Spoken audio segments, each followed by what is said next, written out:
వింత ఏమిటంటే ఈ రోజుల్లో ప్రసంగికులు ఎక్కువయ్యారు, ప్రార్థనాపరులు తక్కువయ్యారు. ఎవరిని కదిపినా ప్రసంగికుడే. బాబు కొద్దిసేపు వాక్యం చెప్తామంటే ప్రభునందు ప్రియులారా అంటాడు. ఎంత ఘోరమో చూడండి. ఏమండి, ఎవరిని కదిపినా ప్రసంగికులే. పైగా ఈ టీవీ కార్యక్రమాలు మీరు వీక్షిస్తున్నారో లేదో, ఏమండి శాటిలైట్ ఛానల్స్ చూస్తున్నారా మీరు? అమ్మో, విపరీతమైనటువంటి కమర్షియల్గా తయారయ్యాయి అవి అవునా కదా శాటిలైట్ ఛానల్స్.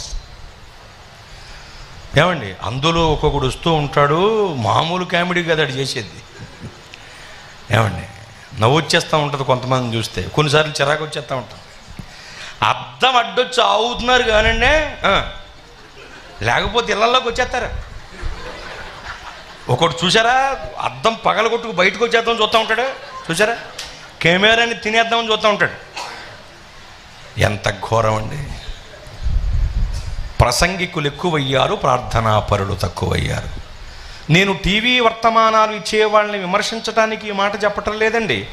చక్కగా దేవుని వాక్యమును ఎరిగి భారంతో దేవుని పని చేస్తూ టీవీ కార్యక్రమాలు చేస్తున్న మంచి దైవజనురాండ్రులు ఉన్నారు. వాళ్లను దేవుడు ఇంకా దీవించునుగాక. స్తోత్రం. అలా కాకుండా డబ్బుందన్న కావరంతో టీవీ ప్రోగ్రాములు చేసేటువంటి ప్రబుద్ధులు లేరా? డబ్బుంది అన్న కావరంతో పని చేయటానికి చూస్తారు చాలామంది. ఎంత ఘోరం ఇది. యేసయ్య గూర్చి మాట్లాడేవాళ్ళు ఎక్కువయ్యారు, యేసయ్యతో మాట్లాడేవాళ్ళు తక్కువయ్యారు. ప్రసంగించేవాళ్ళు ఎక్కువయ్యారు, ప్రార్థించేవాళ్ళు తక్కువైపోయారు. అది ప్రమాదం ఈ రోజుల్లో.